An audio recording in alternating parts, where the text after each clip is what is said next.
Euh, j'ai commencé à prendre des cours de théâtre. Je sais pas si je serai la prochaine Scarlett O'Hara, euh, mais je trouve le théâtre et la performance très amusant. D'ailleurs, en ce moment, dans le cours, on se concentre uniquement sur des exercices de respiration et de voix. Pas de dialogue, pas de scène, pas de travail de personnage. Et honnêtement, ce n'est pas la chose la plus amusante du monde. On est juste là à faire des sons étranges, à respirer et à avoir l'air un peu ridicule, comme des singes. Bref, j'ai dépeigné la performance, mais après avoir commencé ces exercices, j'ai remarqué quelque chose de différent dans mon parcours d'apprentissage du français. Et c'est ça que j'ai envie de parler avec toi.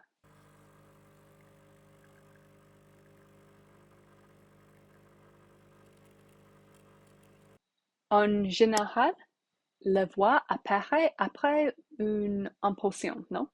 Il y a quelque chose que tu veux ou dont tu as besoin. De l'eau, un café, de l'eau.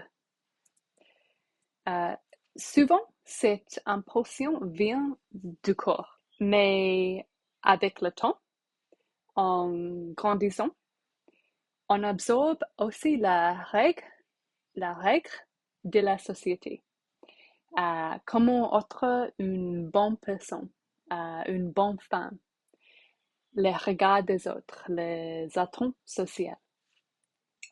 Et petit à petit, on crée des barrières, des tensions, du poids dans le corps, comme un muscle dans la poitrine qui, qui se contracte. C'est un peu abstrait. Alors, je vais donner un exemple très simple. Tu es dans une réunion ou un événement important et tu as envie d'aller aux toilettes, mais tu attends.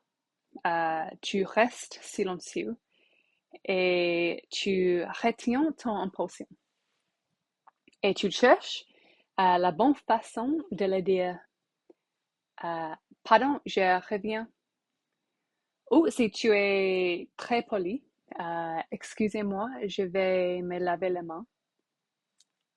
Et si tu es bébé, si tu étais un bébé euh, ou un enfant, tu te lèverais probablement tout de suite. L'impulsion serait déjà passée. Ce n'est pas forcément une mauvaise chose, c'est juste comme ça.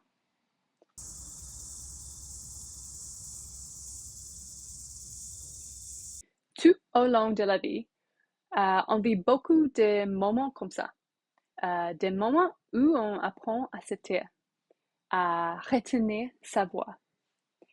Et selon ton histoire, euh, ton genre, ta sexualité, ta religion, euh, ça peut être encore plus fort. Moi, par exemple, j'ai vécu beaucoup de situations où j'ai appris que le mieux, c'était de rester silencieux. Et avec le temps, ma voix est devenue de plus en plus enfouie, enterrée sous des années de retenue.